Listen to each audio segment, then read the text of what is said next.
తెలుగు రాష్ట్రాల ప్రజలకు యాక్టర్ ప్రదీప్ అంటే F2 సినిమాతో అంతేగా అని హడావుడి చేసి నవ్వించే వరకు చాలామందికి తెలియదు.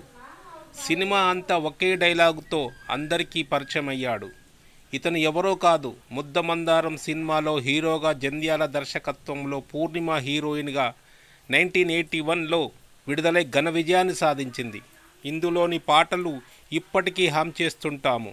అలివేలు ఆనిముత్యమ అనే పాట సూపర్ హిట్గా నిలిచింది. జంధ్యాల దర్శకత్వంలోనే 4 స్తంభాలాట, 2 జల్ల సీత హీరోగా నటించాడు. బుల్లితెరలో కూడా నటిస్తున్నాడు. కొన్ని సీరియల్స్కు దర్శకుడు కూడా పరిచయం అయ్యాడు. 1988లో సరస్వతితో పెళ్లి చేసుకున్నాక ఓ కూతురు, ఒక కొడుకు ఉన్నారు. ప్రదీప్ 2006 సంవత్సరంలో HR మేనేజర్గా సత్యం కంపెనీలో పనిచేశాడు.